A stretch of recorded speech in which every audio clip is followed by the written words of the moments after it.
Welcome back. In Module 1, we established what Agentic AI is, why it is categorically different from generative AI, and what it demands from the leaders responsible for governing it. Module 2 moves from concept to architecture.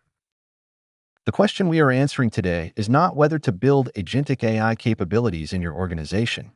It is how. How do these systems need to be structured? How do they connect to your enterprise data? And where, by design, does human oversight sit within that structure? These are not questions for your technology teams alone. The architecture of an agentic system encodes your governance decisions. If the architecture is wrong, no amount of policy will correct it after deployment. 3 objectives for this session. First, you will be able to map the architecture of a multi-agent system across its 3 layers, not as a technology diagram, but as a governance model. Each layer carries distinct accountability, risk, and oversight implications. Second, you will understand the data integration challenge that constrains agentic deployment, and why standardized protocols like MCP are not a technical detail, but a strategic enabler. Third, you will design a multi-agent workflow for a complex enterprise process. The design exercise will force you to make explicit decisions about handoffs, data access rights, and the points at which human approval is mandatory. Those decisions are governance decisions. The exercise is practice for the real ones. Let me start with a reframing that I find consistently useful. When most executives hear Agentic AI, they imagine a single, highly capable system that can handle anything you put in front of it. A kind of enterprise superbrain. That is not how well-architected agentic systems are built, and it is not how the most effective ones operate.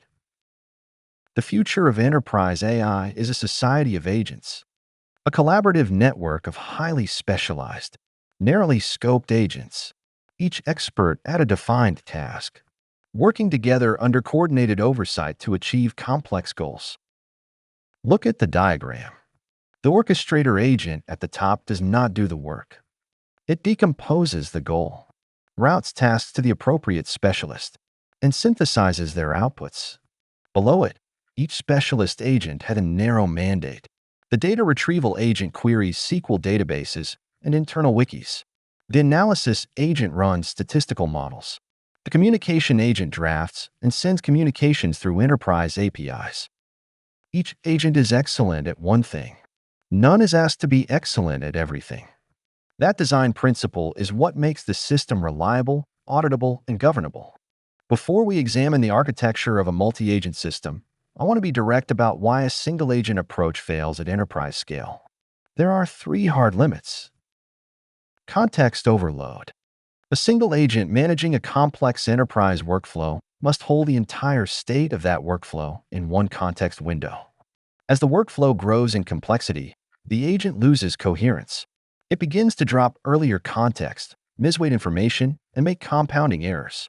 At the scale of an enterprise workflow, this is not a theoretical risk. It is a predictable failure mode. Skill mismatch. A general-purpose agent is adequate at many tasks and expert at none. Enterprise workflows are not forgiving of adequacy. The financial analysis component of a workflow requires precision. The legal review component requires precision. The logistics calculation requires precision. Routing all of those to a single generalist agent is an architectural choice to accept mediocrity across all of them. No fault isolation. When a monolithic agent encounters an error, the entire workflow stalls. There is no architectural boundary at which to contain the failure, retry the failed component, or route the exception to human intervention.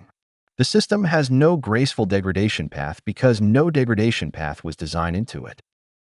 The solution to all 3 problems is the same. Specialization through decomposition.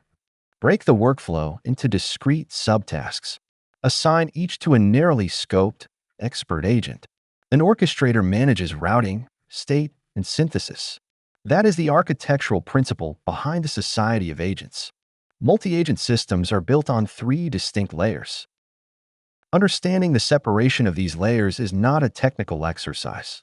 It is a governance exercise. Each layer raises a different set of accountability questions. and each layer requires different controls. 1. The orchestration layer. This is the control plane. The orchestrator manages state across the entire workflow. It knows which tasks have been completed, which are in progress, and which are pending.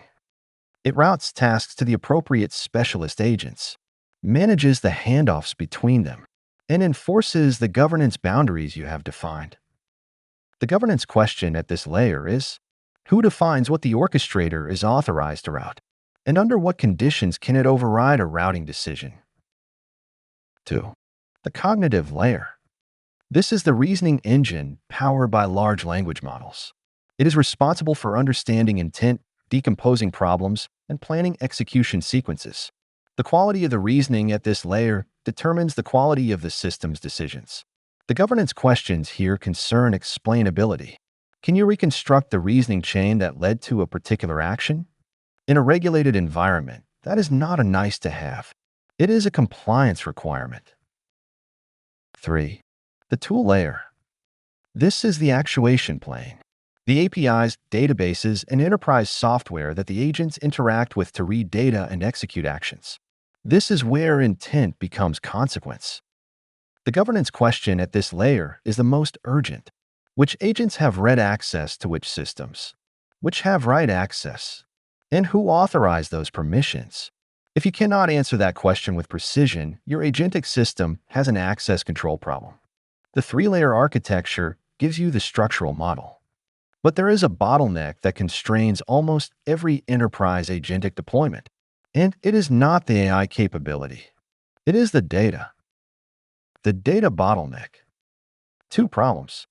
The first problem is that read-only access is insufficient. Traditional RAG architectures, which most organizations have been building over the past 2 years, allow AI to read enterprise data and answer questions. That is useful, but it is not agentic. An agent that can only read data cannot execute workflows. It cannot update a record, submit a transaction, or trigger a downstream process. For agentic AI to deliver value, it must have write access. And write access is where data governance becomes critical. The second problem is integration complexity. Without a standardized approach, every agent requires a custom connector to every enterprise system it interacts with. ERP, CRM, HRIS, procurement, compliance platforms. Each custom connector is a point of potential failure and a point of potential security risk. At scale, this creates an unmaintainable, insecure web of point-to-point integrations. Model Context Protocol. The Strategic Response. MCP, developed by Anthropic and now widely adopted, is an open standard that addresses both problems. It standardizes how AI models connect to data sources and tools, acting as a universal translator between agents and enterprise systems. For your architecture and your governance framework, MCP has 3 practical implications. First, you build a connector once, and any MCP-compliant agent can use it. That reduces engineering overhead significantly. Second, it centralizes authentication and access control. Rather than each agent managing its own credentials and permissions, access is governed through a single control point. That is not just operationally efficient.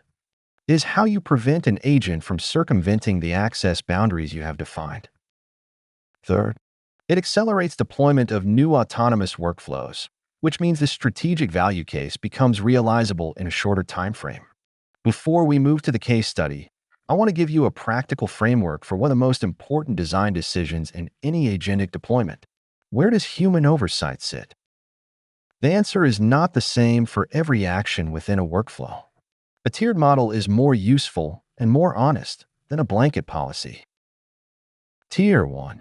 Fully automated. Low stakes, reversible actions where no human approval is required before execution. Data retrieval, report generation, internal notifications. The condition for Tier 1 is not just that the action is routine. It is that the action is auditable and can be reversed if it was wrong. Tier 2. Supervised automation. Medium-stakes actions where the system executes but a human can intervene within a defined review window. Draft communications to external parties, amendments to supplier orders. The key design requirement here is not just the review window. It is the audit trail that allows the reviewer to understand what the system did and why. Tier 3. Human approval required. High stakes or irreversible actions where the system prepares but a human authorizes before execution. Contract execution, regulatory filings, personnel decisions. This tier requires a named approver and documented rationale. The approval is not a formality. It is the accountability record. The design principle that governs all three tiers. The tier is determined by consequence and reversibility, not by convenience. Every agentic workflow must have an explicitly assigned tier before deployment.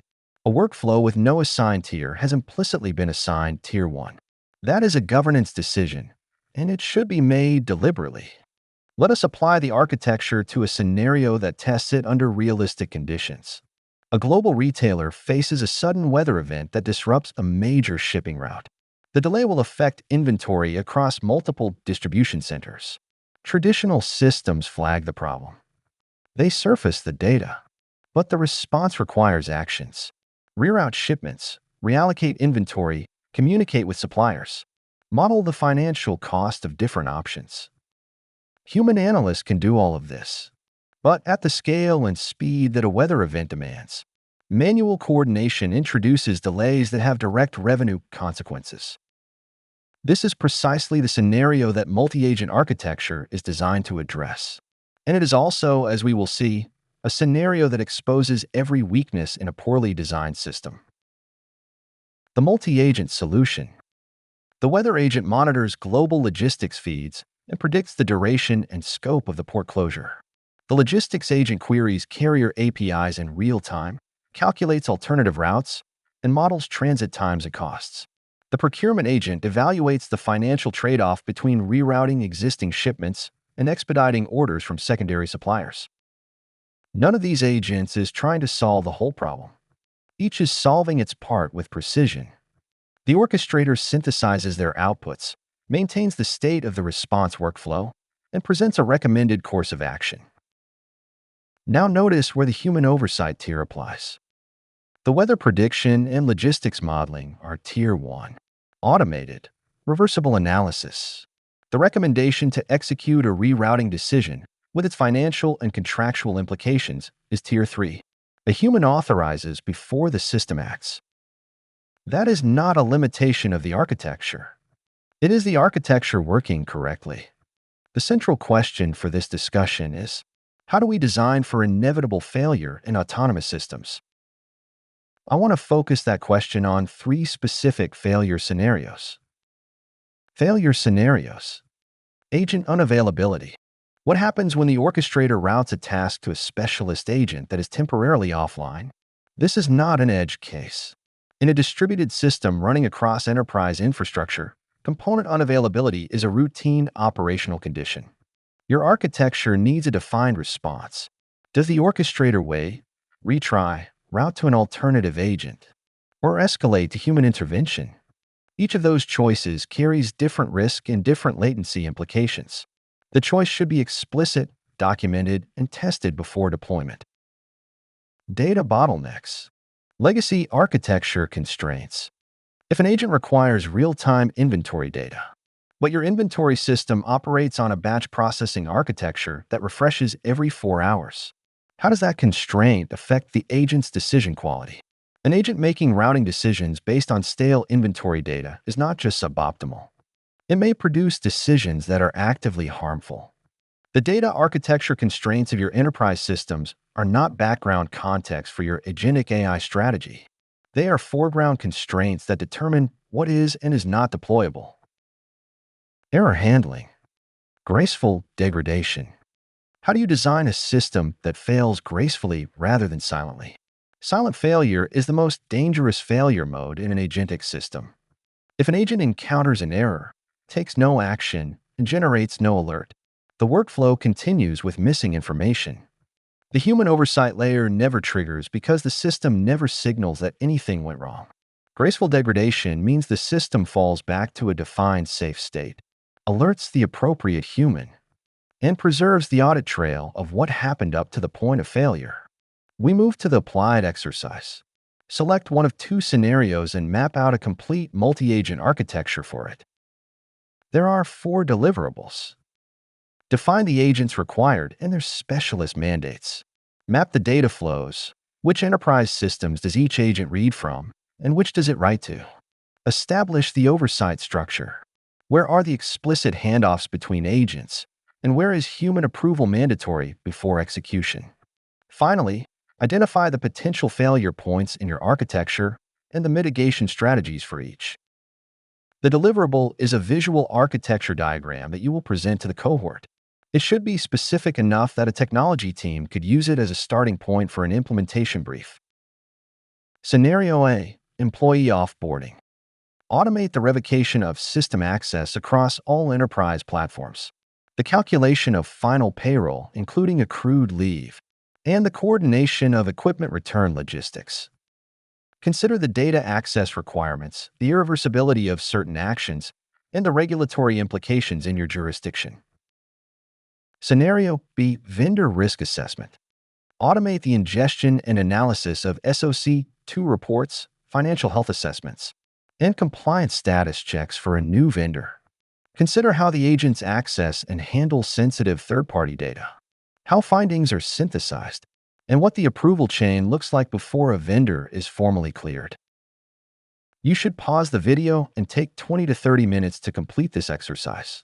Let us debrief across 3 dimensions. 1. Handoffs and routing. How did you handle the orchestrator's routing logic? Specifically, were the conditions for routing explicitly defined, or were they left to the orchestrator's judgment? In a well-governed system, routing logic is not delegated to the AI. The conditions under which a task moves from one agent to another are specified by a human, documented, and version-controlled. If your architecture left routing decisions to the orchestrator's discretion, that is a governance gap, not an architecture feature. 2. Human oversight points. Where were the Tier 3 checkpoints placed? And were they justified by the risk profile of the action? I find that people tend to err in one of 2 directions. Some place human approval at every significant step, which produces an architecture that is effectively a manual process with AI assistance. Others minimize oversight points in the interest of speed, which produces an architecture that will eventually execute consequential action without authorization. The discipline is to place oversight precisely at actions that are irreversible, externally visible, or legally significant. 3. Data access and security. Did your architecture clearly distinguish between read and write access for each agent and for each enterprise system? This is where I most frequently see under specification. People define the agents and the workflows, but leave the data access model as the agent will access what it needs. That is not an access model. That is an instruction to grant broad permissions and audit them after the fact. The principle of least privilege applies to agents as rigorously as it applies to human users. An agent should have access to precisely the data it needs for its defined task, and no more. 3 takeaways from this session. First, the society of agents is an architectural principle, not a product category.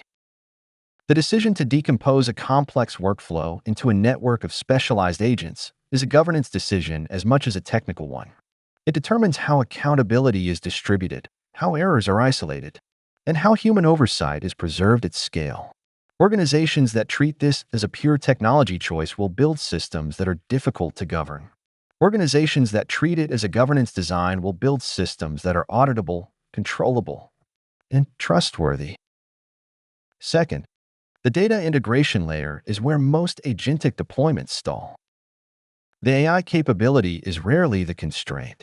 The constraint is write access to enterprise systems, the quality and timeliness of the underlying data, and the integration architecture that connects agents to the systems they need.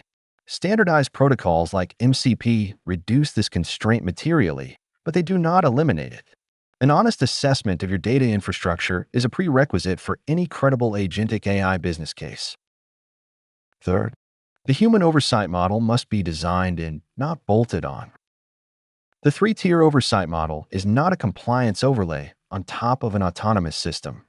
It is a structural component of the architecture. If oversight is not designed in from the start, the default state of any agentic system is Tier 1, fully automated. That default will eventually produce an outcome that your organization did not authorize and cannot easily reverse.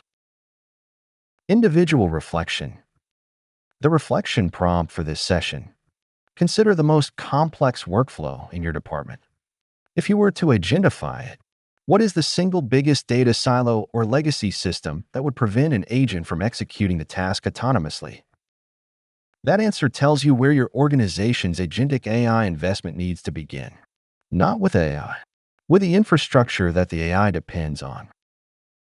Module 3 will take us from architecture to governance. The policies, controls, and accountability structures that responsible agentic deployment requires. I look forward to seeing you there.